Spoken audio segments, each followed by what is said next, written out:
देखिए संसाधन भूगोल रिसोर्स जो ज्योग्राफी है उसके हमने जो फर्स्ट यूनिट है उस फर्स्ट यूनिट का लगभग काफ़ी टॉपिक टॉपिक कवर कर लिए। ये लास्ट टॉपिक है जो आपके इस यूनिट में बच जाता है। ठीक है, जैसे ही आपके एनर्जी रिसोर्सेज पूरा हो जाएगा, ऊर्जा संसाधन, तो आपकी ये फर्स्ट वाली यूनिट खत्म हो जाएगी। ठीक है, फर्स्ट यूनिट खत्म हो जाएगी। सिलेबस का भी पता नहीं है कि गवर्नमेंट कितना क्या सिलेबस रखेगी। तो अभी हम फर्स्ट यूनिट कंप्लीट हो जाएगी, यूनिट हमारी पूरी सारी की सारी करेंगे हम लोग। ठीक है, तो ये फर्स्ट यूनिट का आपका लास्ट टॉपिक है, ऊर्जा संसाधन यानी कि एनर्जी रिसोर्सेज।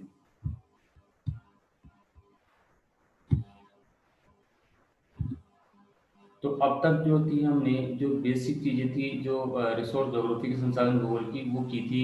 उसमें कुछ रिसोर्सेज भी किए थे हमने, जैसे फॉरेस्ट रिसोर्स किया था, फिशिंग वाला चैप्टर किया था, हमने सॉइल वाला चैप्टर किया था। और इसके अलावा भी हमने जैसे ये अभी मिनरल्स वाला चैप्टर किया था। तो ये सारी जो थे इसके बेसिक पार्ट्स हैं, यानी कि फर्स्ट यूनिट के अंदर ये सारे चैप्टर्स हैं।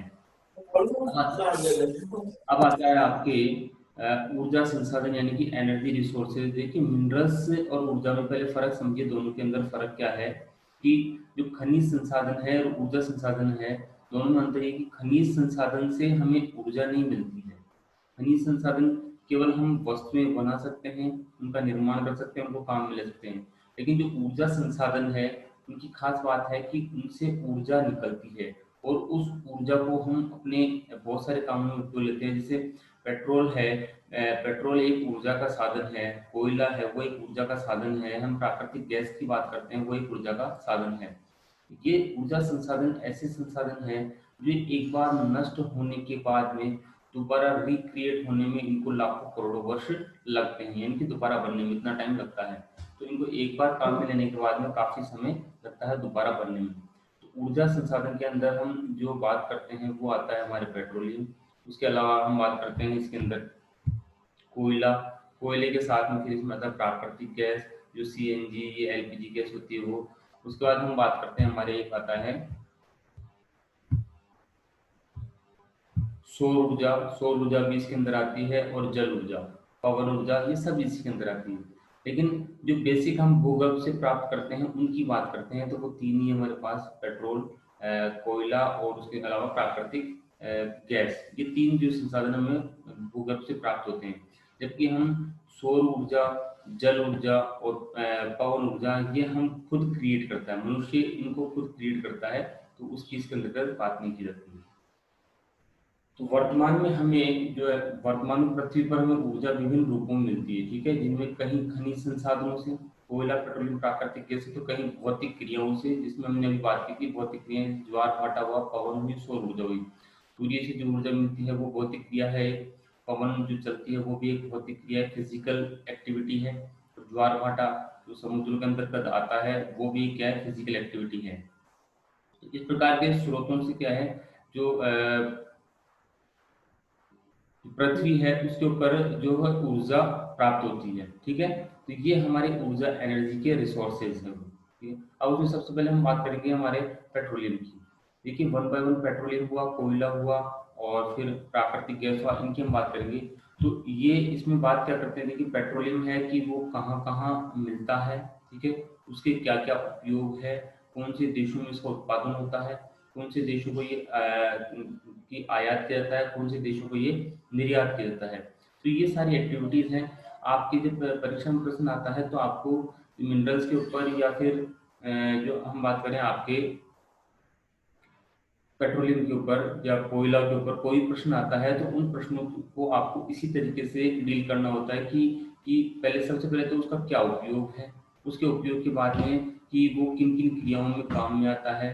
ठीक है, वो कहाँ कहाँ प्राप्त होता है, उसके भंडार कहाँ है, और वो किस किस देश को आयात किया जाता है, निर्यात किया जाता है, वो सारी चीजें इसके अंतर्गत की जाती है, ताकि हमें उस टॉपिक के बारे में पूरे नॉलेज हो। अब हम आगे चलते हैं, इसमें ऊर्जा संसाधन पेट्रोलियम की बात करते हैं हम।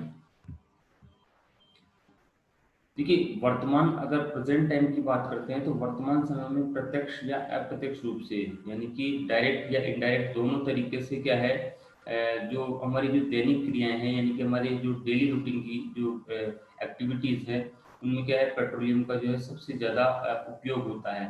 पेट्रोलियम उत्पाद का मतलब है जैसे पेट्रोल हुआ, डीजल हुआ, गैसोलीन हुआ, या फिर और भी जैसे हमारे जो ब्यूटी प्रोडक्ट्स बनते हैं वो सारे किससे बनते हैं, पेट्रोलियम पदार्थों से बनते हैं। तो ये सारे एक्टिविटीज जो है इसके अंतर्गत आती है, पेट्रोलियम पदार्थों के अंतर्गत।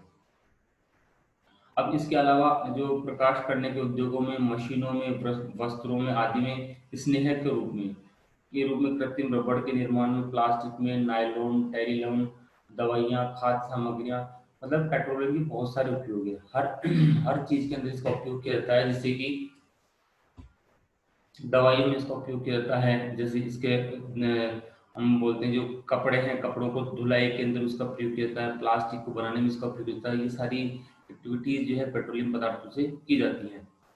अब जो भूमि के अंदर से हम बात करें कि भूगर्भ से अगर हम बात करते हैं तो ये कैसे निकाला जाता है भूगर्भ से पेट्रोल, ये कुओं के द्वारा निकलता है। देखिए, पेट्रोलियम पदार्थों का पता लगाने के लिए दो तीन विधियां हैं। ठीक है, कार्बन पद्धति है एक तो, कि पता कैसे लगाया जाता है, जैसे अभी हमने बाड़मेर में या कहीं और पर हमारी इन चीजों का पता लगा, तो पता लगाने का तरीका है, कहीं पे खुदाई की जाती है, ड्रिल किया जाता है। ड्रिल करने के बाद में अगर वहां पर कार्बनिक पदार्थों की मात्रा पाई जाती है, किसी क्षेत्र में कार्बनिक पदार्थों की मात्रा पाई जाती है, तो इसका मतलब वहां पर पेट्रोलियम पदार्थ है। कार्बनिक पदार्थों का मतलब है, देखिए, पेट्रोलियम और कोयला दो ऐसी चीजें हैं। कोयला तो बनता है जो वनस्पति यानी कि वेजिटेशन है, जैसे हमारे पेड़ पौधे वगैरह दब जाते हैं, तो उनके ऊपर जब टेम्परेचर, दबाव, प्रेशर वगैरह वो पड़ता है, उसकी वजह से वो कोयले में कन्वर्ट होते हैं। जबकि हम पेट्रोल की बात करें तो पेट्रोल किसकी वजह से कन्वर्ट होता है, कोई जीव जंतु मर गए, यानी वो सड़ गल गए, तो उनकी हड्डियों से, उनके अवशेषों से पेट्रोलियम का निर्माण होता है। तो ये पेट्रोलियम और उसका कोयले का बनने का प्रोसेस है। और ये कोई एक दो दिन का या एक दो 4 साल 5 साल का प्रोसेस नहीं है, ये लाखों करोड़ों वर्ष में होता है। जब पृथ्वी बनी थी तो शुरुआत में जब उथल पुथल हुई, तो उस उथल पुथल के फलस्वरूप जब वनस्पति, पेड़ पौधे सब दब गए, तो दबने के फलस्वरूप वो अब लाखों करोड़ों वर्ष तक वो पृथ्वी के अंदर दबे रहे। तो दबे रहने के कारण जब उनके ऊपर दबाव पड़ा, टेम्परेचर मिला उनको, ठीक है, तो उस वजह से उनमें कन्वर्जन हुआ। तो कन्वर्जन होने के बाद जैसे वनस्पति तो कोयले में कन्वर्ट हुई, और जीव जंतु उसमें पेट्रोलियम बने, और इनके मिश्रण से जो सड़ी गली पदार्थ है उनसे वहां पर आंतरिक रूप में गैस का निर्माण भी हुआ। तो पेट्रोलियम जो है पृथ्वी के जो क्रस्ट है इसके अंदर से कैसे निकाला जाता है, कुओं के द्वारा। ठीक है, अब कुओं से निकलने वाला जो तेल है वो गाढ़ा तरल, देखिए, या तो ये गाढ़े तरल के रूप में होगा, या फिर पत्थरों के अवशेषों, चट्टानों के अवशेषों के रूप में होगा, यानी कि एक ठोस उसके रूप में होगा। फिर इसके अच्छे टेम्परेचर में इसको गलाकर और गलाने के बाद में इसको अलग किया जाता है। ठीक है, तो कुओं से निकलने वाला जो तेल है वो गाढ़ा तरल होता है। तो पेट्रोलियम का जो निर्माण पृथ्वी के आंतरिक भागों में हाइड्रोकार्बन के तत्वों के विभिन्न अनुपातों में मिश्रित होने से होता है। जैसे कि मैंने कहा कि पेट्रोलियम और कार्बन का पता कैसे लगता है, कहीं भी आप खुदाई करते हैं, खुदाई करने के बाद उसको चेक किया जाता है, अगर वहां पर हाइड्रोकार्बन्स है, हाइड्रोकार्बन्स की मात्रा है, तो इसका मतलब वहां पर पेट्रोलियम या फिर कोयला दोनों ही मिलेंगे।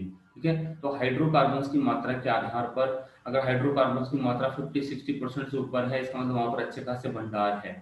अगर हाइड्रोकार्बन्स की मात्रा कम है वहां की भूमि के अंदर, तो इसका मतलब वहां पर काफी कम मात्रा में वहां पर कोयला और पेट्रोलियम है।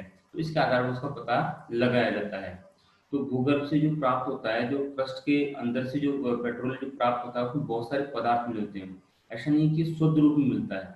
ठीक है, ये बहुत सारे पदार्थों का मिश्रण होता है, अवांछित पदार्थ जिनको कहें हम, तो उनकी उनकी मात्रा भी इसमें पाई जाती है। तो उनको विभिन्न रासायनिक प्रक्रिया, देखिए, कोई भी जो पदार्थ है उसको हम या तो फिजिकली अलग कर सकते हैं, या केमिकली उसको रिएक्शन करवा के फिर अलग कर सकते हैं। फिजिकली तो हम जैसे मान लीजिए उसको गर्म किया, गर्म होने से कुछ अलग हो जाएगा। केमिकली बात करते हैं तो केमिकल मिलाने से कोई चीज किसी के साथ रिएक्शन करके अलग हो जाती है, तो वो केमिकली रिएक्शन कहलाते हैं।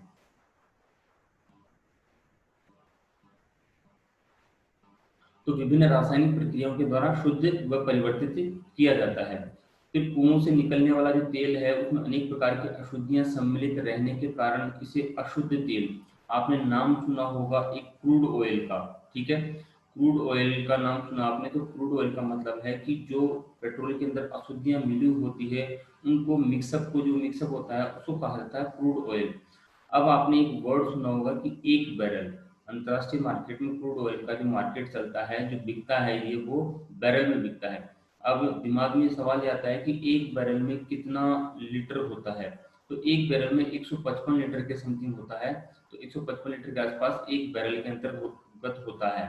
ठीक है, तो वो इसकी प्राइस जो है इंटरनेशनल मार्केट में चलती है। तो क्रूड ऑयल समझ में आया कि जो अशुद्धियां मिली हुई है उस अशुद्ध तेल को क्या कहा जाता है, क्रूड ऑयल कहा जाता है। अब अशुद्ध तेल में जो है विभिन्न प्रकार के अवांछित तत्वों की मात्रा होती है। उनके अनुसार इनको अलग अलग उसमें श्रेणी में रखा जाता है। इनकी हल्का तेल, जैसे हमने कहा कि जैसे कैरोसिन है वो काफी हल्का तेल होता है। जब हम पेट्रोल की बात करते हैं वो थोड़ा भारी तेल होता है। तो इसमें अंतर यही है कि हाइड्रोकार्बन की मात्रा, अगर जहाँ पर हाइड्रोकार्बन की जो मात्रा है सर्वाधिक होती है, तो वो तो क्या होता है, वो तो भारी तेल होता है। जैसे और जिसमें हाइड्रोकार्बन कम पाए जाते हैं वो क्या होता है, वो हल्का तेल होता है। ठीक है।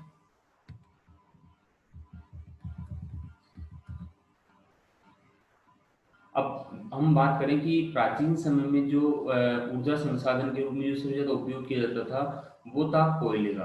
क्योंकि देखिए पेट्रोलियम की खोज नहीं हुई थी और न ही इसका उपयोग किया ऐसी कोई टेक्नोलॉजी थी कि इसका उपयोग किया जा सके। लेकिन जैसे जैसे टेक्नोलॉजी विकसित हुई, कोयले के बजाय पेट्रोलियम का उपयोग होने लगा।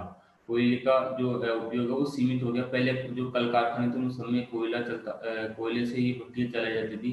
या हम बात करें रेल की, तो ट्रेन जो थी वो कोयले से चलाई गई। लेकिन धीरे धीरे जब ये फिर पेट्रोल से चलाई गई, उसके बाद फिर बाद वर्तमान समय में लाइट से चलाई जा रही है। तो टेक्नोलॉजी के विकास के साथ साथ इन संसाधनों में परिवर्तन हो रहा है।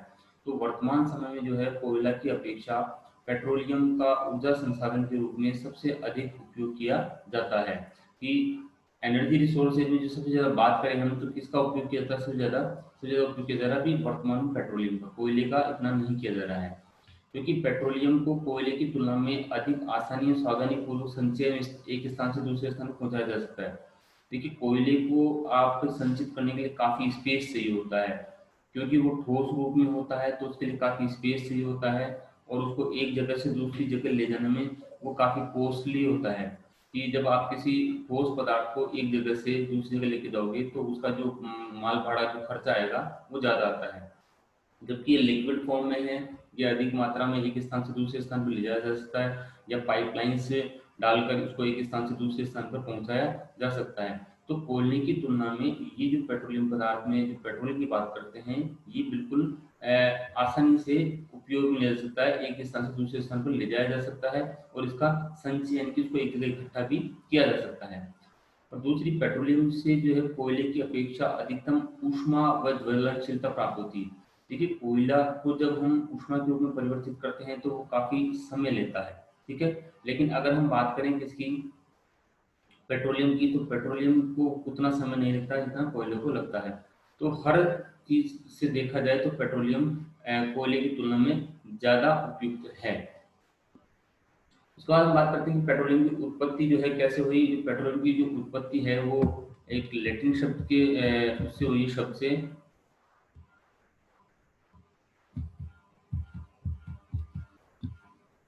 पेट्रोलियम की जो उत्पत्ति है, पेट्रोलियम शब्द जो है लैटिन भाषा के दो शब्दों से मिलकर बना है, पेट्रो प्लस ओलियम। ठीक है, इन दो शब्दों से मिलता है, जिसमें पेट्रो का अर्थ है रॉक यानी कि चट्टान, और ओलियम का अर्थ है तेल यानी कि चट्टानों से मिलने वाला तेल।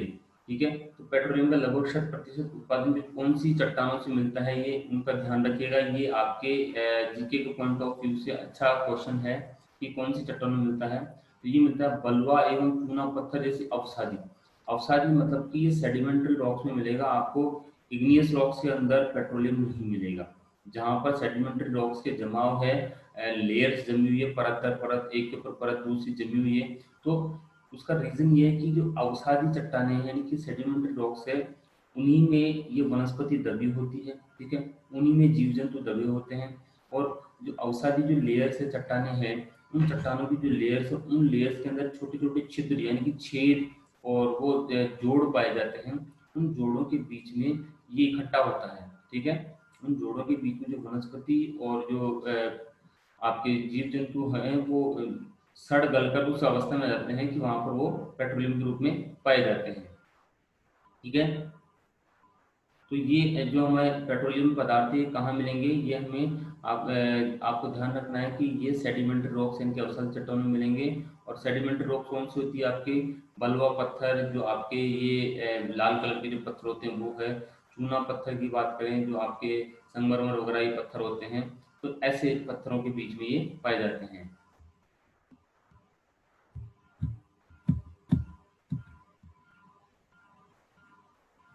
अब देखिए पेट्रोलियम की जो खोजबीन हुई तो काफी सारे सिद्धांत इससे रिलेटेड थे, लेकिन उन सिद्धांतों की बात न करें, क्योंकि आजकल वर्तमान समय में कोई भी चीज की जो हम खोज करते हैं तो उसमें सबसे जो सर्वप्रमुख जो सिद्धांत है, थ्योरी है, वो काम करती है आपके कार्बनिक सिद्धांत। ठीक है, यानी कि किसी वस्तु में, पदार्थ में अगर कार्बन मिल रहा है तो उस कार्बन के आधार पर उसकी एज ज्ञात की जा सकती है। कार्बन ही एक ऐसी चीज है जिसकी एज आसानी से ज्ञात, कार्बन पद्धति के द्वारा एज ज्ञात की जा सकती है। आज मनुष्य, मान लीजिए मनुष्य की कोई खोपड़ी मिलती है या किसी जीव जंतु की कोई भी हड्डी या अवशेष मिलता है, तो वो एज का निर्धारण जो किया जाता है, वो एज का निर्धारण कार्बन पद्धति के द्वारा ही किया जाता है कि साहब ये आपके कार्बन, इसमें इतनी मात्रा में कार्बन मिले थे और ये इस युग से संबंधित है। ठीक है, तो कार्बन जो सिद्धांत है वो वर्तमान में सबसे सर्वमान्य सिद्धांत है, क्योंकि इसी सिद्धांत के द्वारा क्या किया जाता है कि पता लगाया जाता है कि कौन सी वस्तु कितनी पुरानी है। अब इस सिद्धांत के अनुसार क्या है कि कालांतर यानी कि जो पहले का टाइम पीरियड है उसमें जो है जीव जंतु और वनस्पतियां पृथ्वी के नीचे दब गई। जैसे हमने बात करा कि पृथ्वी की उत्पत्ति हुई, पृथ्वी गर्म थी, फिर ठंडी हुई, फिर इस पर वायुमंडल बना, एटमोसफियर बना, फिर उसके बाद धीरे धीरे इस पर जीव जंतु वनस्पतियां पनपी। ये सब पनपने के बाद में फिर उसकी उथल पुथल हुई, जब कॉन्टिनेंट्स एक दूसरे के आसपास आए। ठीक है, तो उथल पुथल होने की वजह से जीव जंतु मरे, वनस्पतियां दब गई। तो वो दबने के फलस्वरूप फिर ये इसमें चेंजेस हुए। तो वनस्पतियां जो है पृथ्वी के नीचे दबी, और ऑक्सीजन की कमी के कारण इनके सड़ने गलने से रूप परिवर्तित होने के कारण पेट्रोलियम की उत्पत्ति हुई। देखिए जब तक ऑक्सीजन की मात्रा है किसी वस्तु के अंदर, तब तक वो सड़ेगी गलेगी नहीं, क्योंकि ऑक्सीजन एक ऐसी चीज है जो हमें कंटिन्यू हमारी बॉडी को चलाती रहती है। अगर मान लीजिए ऑक्सीजन कोई वस्तु है जो पृथ्वी के अंदर दब चुकी है, दबने के बाद अगर उसकी ऑक्सीजन में कमी हो रही है तो वो सड़ना गलना शुरू हो जाती है। जैसे हम कहते हैं कि कोई बॉडी है, अगर वो पृथ्वी के अंदर, जैसे मान लीजिए कोई जीव जंतु है मर गए हैं, वो पृथ्वी के अंदर उसको दबा दिया है, तो वहां पर ऑक्सीजन की कमी की वजह से वो डिकम्पोज होना शुरू होता है, यानी कि उसका सड़ना गलना शुरू हो जाता है। वो मिट्टी में उसकी तरह ही छोटे छोटे जीव जंतु जो खाते हैं और वो खाकर उसको डिकम्पोज कर देते हैं। तो उसके ये ऑक्सीजन की कमी के कारण ये सड़ गलते हैं। सड़ गलने के कारण ये क्या है, उसमें मीथेन गैस बनती है, यानी कि जो हम प्राकृतिक गैस की बात करते हैं गैस बनती है, गैस के साथ साथ पेट्रोलियम भी बनता है। तो अब हम बात करते हैं कुओं से अशोधित यानी क्रूड ऑयल तेल, यानी कि अशोधित तेल की बात करते हैं जो निकाला जाता है, जिसे शोधित किया जाता है, यानी कि उसको शुद्ध किया जाता है, उसके मतलब कि उसको चेंजेस किए जाते हैं उसके अंदर। तो शोधित तेल है वो निम्न तीन श्रेणियों में विभाजित है, यानी कि तीन कैटेगरीज है उसकी, जिसमें बटा हुआ है। पहले हम बात करते हैं गैसोलीन या पेट्रोलियम। ठीक है, यह सबसे अधिक शुद्ध वर्ग का होता है। पेट्रोल को देखिए तो वो काफी हल्का होता है, जितनी ज्यादा आप उसमें से कार्बन से पाते जाएंगे वो हल्का होता जाता है। जितना ज्यादा पेट्रोलियम हल्का होता जाएगा उतनी ही उसकी गुणवत्ता बढ़ती जाती है। तो जो गैसोलीन या पेट्रोलियम है ये सबसे अधिक शुद्ध होता है, वह हल्का होता है, जिसका उपयोग क्या करते हैं वायुयान तथा मोटर कारों में किया जाता है। उसका दूसरा बात करते हैं हम डीजल की। तो ये मध्यम भार वाला, यानी कि पेट्रोल से थोड़ा भारी होता है। तो ये मध्यम भार वाला होता है, जिसे सामान्यतः बस, ट्रक, रेल इंजन और जलयान आदि में काम में लिया जाता है। ठीक है, देखिए जैसे जैसे पेट्रोल जो हम बात करते हैं कि वो भारी होता जाता है, उसमें कार्बन की मात्रा होती है, तो वो धुआं अधिक देता है, इसीलिए प्रदूषण बढ़ता है। इसलिए आपने देखा होगा कि जो डीजल की गाड़ियां हैं वो प्रदूषण अधिक करती है, जबकि पेट्रोल की जो गाड़ियां हैं वो प्रदूषण कम मात्रा में करती है। क्योंकि पेट्रोलियम हल्का होता है, उसमें कार्बन बहुत कम होते हैं, इस वजह से वो धुआं बहुत कम छोड़ता है। जबकि डीजल और केरोसिन क्या करते हैं, वो धुआं अधिक मात्रा में छोड़ते हैं, इसलिए प्रदूषण अधिक होता है। फिर हम बात करते हैं केरोसिन की। तो इसे मिट्टी का तेल भी कहते हैं, जो घरेलू घरेलू कार्बन कार्बन में उपयोग में लिया जाता है, यानी कि हम जब पेट्रोल और डीजल को अलग करते हैं पेट्रोलियम पदार्थों से, तो सबसे जो अवशेष बचते हैं वो दो ही बचते हैं, ठीक है। केरोसिन बचता है, और उसके बाद कुछ मात्रा में हमारे जो हम गैसोलीन की जो बात करते हैं, जैसे जिससे हमारे जो ब्यूटी प्रोडक्ट्स बनते हैं वो, ठीक है, ये चीजें जो हमारी है बचती है, वो एक अवशेष के रूप में होता है पेट्रोलियम के। तो उस अवशेष की हम बात करें, तो वो अवशेष क्या है, काफी भारी होता है, भारी होने के कारण वो प्रदूषण अधिक करता है। अब हम बात करते हैं, ये तो हमने बात की पेट्रोलियम क्या क्या है, पेट्रोलियम के संचित भंडारों की बात करते हैं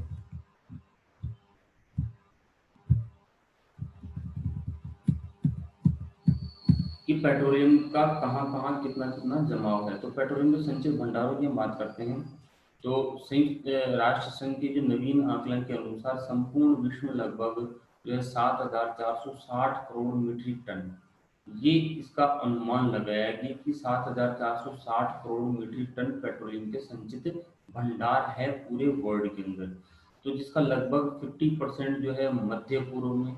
मध्य पूर्व का मतलब आप समझ रहे होंगे कहाँ पर। मध्य पूर्व का मतलब है कि हम जो सऊदी अरब जो कंट्रीज के आसपास वाला क्षेत्र है उसकी बात कर रहे हैं, ठीक है, वो क्षेत्र। तो वो उसमें 50% जमाव है। अब ध्यान रखिए कि वो ज्यादातर पेट्रोलियम का जो संचयन है वो एशिया और यूरोप के मध्य भाग में ही क्यों है। उसका रीजन है क्योंकि हमने बात की थी कि जब पेंजिया एक महाद्वीप था, उस महाद्वीप का विभाजन हुआ दो टुकड़ों में, अंगारालैंड और गोंडवानालैंड। जब दो टुकड़े हुए अंगारालैंड और गोंडवानालैंड, उनके बीच में एक सागर था जिसे टेथिस सागर कहा गया। अब टेथिस सागर के अंदर आपको पता है काफी नदियां बहती थी, ठीक है, तो वो अपने अवसाद जमा की गई, यानी कि अपने जो डिपोजिशन है उसने कहाँ किए, उसे टेथिस सागर में किए नदियों ने।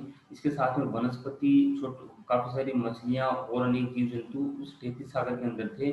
जब पृथ्वी उलट पुलट हुई, टेथिस सागर जब जमाव से भरा तो सारे उसके अंदर दब गए। दबने के फलस्वरूप ये जो मध्य एशिया वाला जो भाग है, इसी क्षेत्र में सबसे ज्यादा आपको यहाँ पर पेट्रोलियम पदार्थ मिलेंगे। देखिए उस टेथिस सागर के अवशेष के रूप में हम दो चीजें समझ सकते हैं कि एक तो कि यहाँ पर भूमध्य सागर जो स्थित है ये टेथिस सागर का अवशेष है, ठीक है। दूसरा हम सहारा और इसकी बात करते हैं हमारे थार के मरुस्थल की, तो ये भी क्या है, टेथिस सागर के ही अवशेष के रूप में है, क्योंकि जब खुदाई की गई तो यहाँ पर उससे संबंधित चीजें पाई गई। तो सबसे ज्यादा तो कहाँ है, 50% जो मध्य एशिया की बात करते हैं उसमें है, फिर 12% उत्तरी अफ्रीका। उत्तरी अफ्रीका यानी कि सहारा मरुस्थलीय प्रदेश है वहाँ उस क्षेत्र में। फिर हम बात करते हैं दक्षिण अमेरिका तथा यूरोप के देशों में 10%, ठीक है। अब उत्तरी अमेरिका में 18%, रूस में 10%, दक्षिण पूर्वी तथा पूर्वी एशिया में संचित है। इसके परसेंटेज वाइज दिया गया है कि इतना इतना परसेंटेज इन क्षेत्रों में जमा हुआ है, ठीक है, इसके भंडार है।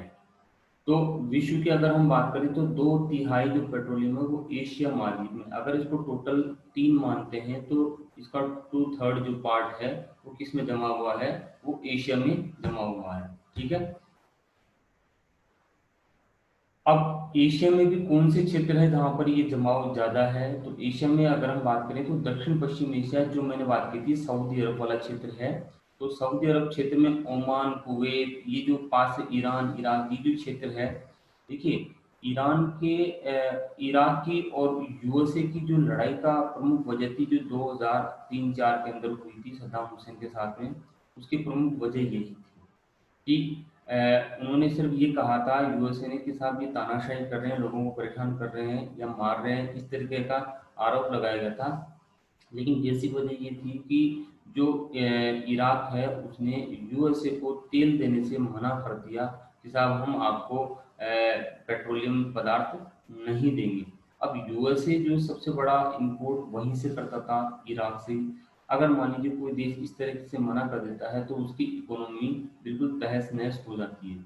तो उस इकोनॉमी को तहस नहस होने से या बचाने के लिए उन्होंने ये कार्रवाई करी कि उन्होंने उस पर दोषारोपण किए सद्दाम हुसैन पर, और उसको ऊपर कार्रवाई के रूप में आपने जो उस कंट्री की अर्थव्यवस्था को अपने अंडर में ले लिया, और पेट्रोलियम पदार्थ आज भी वो उससे उतनी मात्रा में लेता है, ठीक है।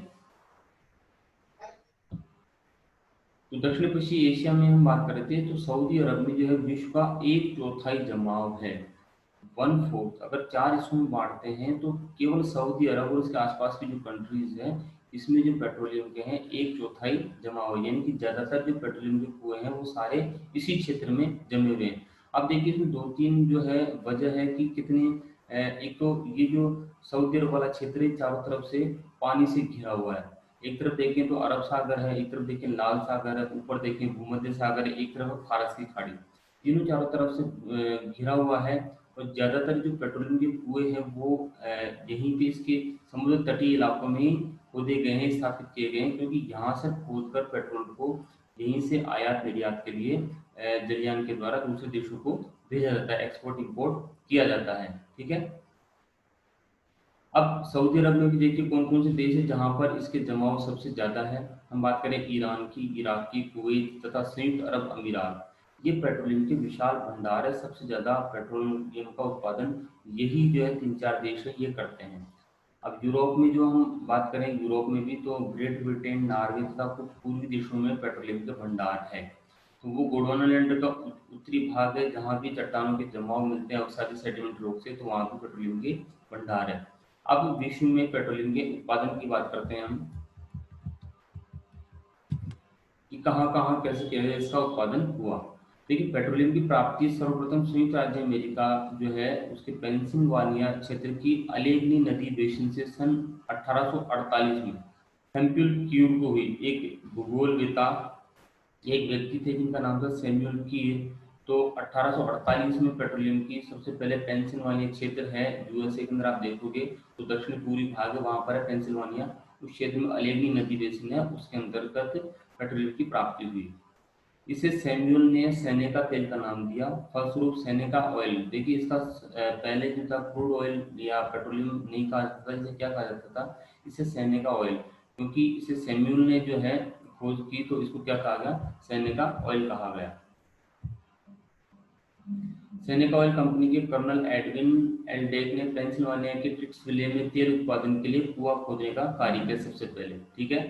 अब 27 अगस्त 1859 में ड्रैक ने एक 21.2 मीटर गहरा कुआं, इतना गहरा कुआं खोदा, उसे पेट्रोलियम प्राप्त किया। आप सोच के देखिए कि 21.2 मीटर गहरा, ज़्यादा गहराई नहीं है लेकिन इतनी ही गहराई पर क्या मिला, पेट्रोलियम मिला। तो उसकी वजह क्या थी कि हमने बात की कि जो पेट्रोलियम है वो कहाँ मिलता है, वो सेटलमेंट यानी कि अवसादी चट्टानों में मिलता है। इसलिए ये कहाँ मिला, 21.2 मीटर गहरे कुएं से ही प्राप्त हुआ। इसके उपरांत शीघ्र ही इसका व्यापारिक स्तर पर दोहन प्रारंभ हुआ। ठीक है। इसके बाद हम देखिए स्टार्टिंग 1848 में हुई, उसका धीरे धीरे बढ़ता गया ये। फिर हम बात करें सन 1880 में, तो ये रूस, जर्मनी, पोलैंड, कनाडा, जापान तथा भारत में ये 1867। ठीक है। भारत में कब हुआ, ये आपका जीके का प्रश्न है कि भारत में पेट्रोलियम की शुरुआत कब हुई, दोहन कब हुआ, तो 1867 में हुआ। तो ये आपको सन ध्यान रखना। और सन 1930 तक जो है विश्व में पेट्रोलियम का उत्पादन लगभग 130 करोड़ बैरल हुआ। ठीक है। जैसे जैसे आगे बढ़ते गए तो 1930 तक हम पहुंचे, तो तब तक ये उत्पादन बढ़ता ही गया। इसमें संयुक्त राज्य अमेरिका और रूस का भाग लगभग 63% और 10%। देखिए यूएसए कितना प्रोड्यूस करता था, लगभग 63%। और रूस कितना प्रोड्यूस करता था, लगभग 10%। ये उनका परसेंटेज है। 1930 तक की हम बात कर रहे हैं। फिर हम द्वितीय विश्व युद्ध की बात करें, उसके बाद में 1948 से 1980 के मध्य पेट्रोलियम उत्पादन में 7 गुना वृद्धि हुई। यानी कि जैसे जैसे हम टाइम पीरियड आगे बढ़ता गया पेट्रोलियम के उत्पादन में ज़्यादा से ज़्यादा वृद्धि होती गई। हम बात करें इस दौरान जो है सोवियत संघ है वो वृहद पेट्रोलियम उत्पादक राष्ट्र बना। क्या बना ये, वृहद पेट्रोलियम उत्पादन राष्ट्र बना। उगंता अपना वीडियो ऑफ करो।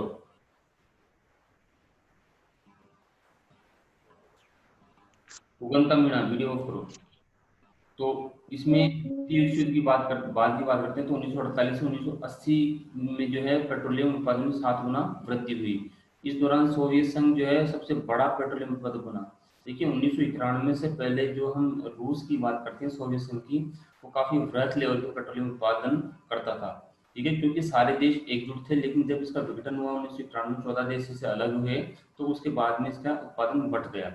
लेकिन 1990 के दशक में विघटन के उपरांत पुनः ये वापस से पिछड़ गया। वर्तमान में पेट्रोलियम उत्पादन करने वाले राष्ट्रों में देखिए कौन कौन कैसे कैसे, उसकी हम चर्चा करते हैं।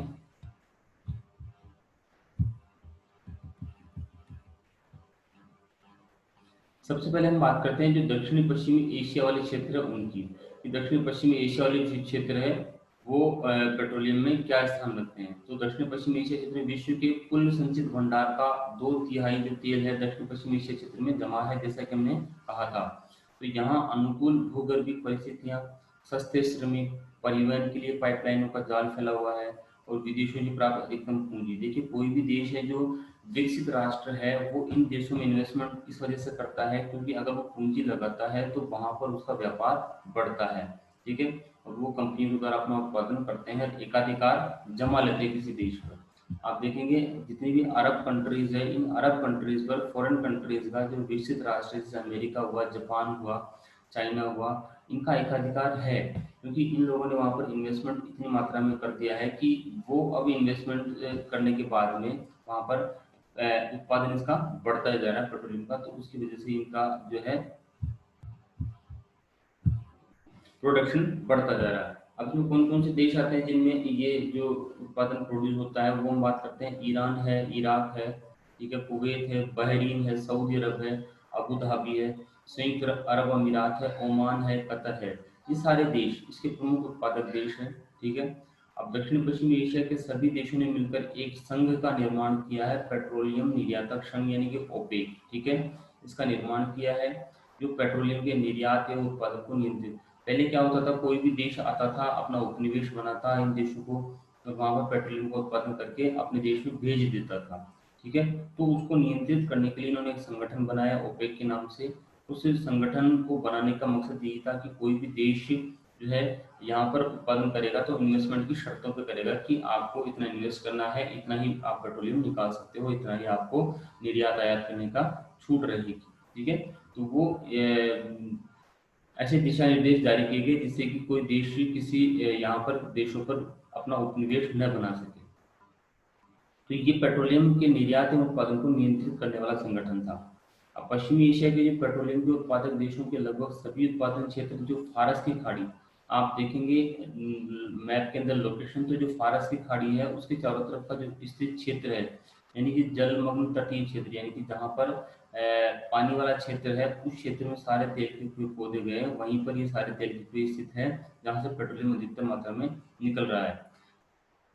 केवल टर्की, इजराइल एवं उत्तरी इराक के तेल उत्पादक क्षेत्रीय फारसी खाड़ी क्षेत्र से अलग है। बाकी देखिए अगर ये दो तीन देशों को छोड़ दें कि तुर्की है, इजराइल है, उत्तरी इराक, इन क्षेत्रों को छोड़ दें तो बाकी के जो जितने भी देश है उनके जो तेल के कुएं हैं वो किसके, फारस की खाड़ी के इर्द गिर्द हैं, उसी के आसपास ही। इसका मतलब फारस की खाड़ी में सर्वाधिक पेट्रोलियम उत्पादित होते हैं। अब हम उसमें सबसे पहले बात करते हैं सऊदी अरब की। तो ये सऊदी अरब की बात करें तो ये विश्व का सबसे बड़ा तेल उत्पादक देश है, ठीक है। सऊदी अरब आपको मैप में देखेंगे तो अफ्रीका के पास में दक्षिण पश्चिमी एशिया के वहाँ मिल जाएगा आपको, ठीक है। तो ये विश्व का सबसे बड़ा तेल उत्पादक देश है तथा यहाँ सबसे अधिक तेल के भंडार हैं। सऊदी अरब में प्रथम जो है तेहरान में खोदा गया था कुआं। इसके प्रमुख तेल उत्पादक क्षेत्र निम्नलिखित है: दम्मान, तेहरान, घावर, कातिफ, अबाकिक, आइनिदार।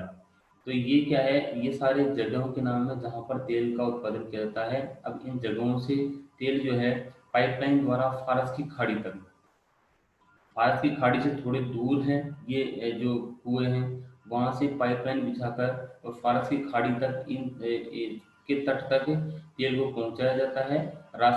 रासत नूरा शोधनशाला है, वहां पर तेल को परिष्कृत करने की वहां पर पहुंचाया जाता है और यहाँ से उस तेल को फिल्टर करके उसको शुद्ध करके जो है पश्चिम में भूमध्य सागर तट जो है वहां पर स्थित बंदरगाह सिदोन को भेजा जाता है। सिदोन जो बंदरगाह है उस बंदरगाह से इस तेल को निर्यात किया जाता है, ठीक है। आज की क्लास में हम इतना ही करेंगे, बाकी की जो बात है वो कल वाली क्लास में करेंगे।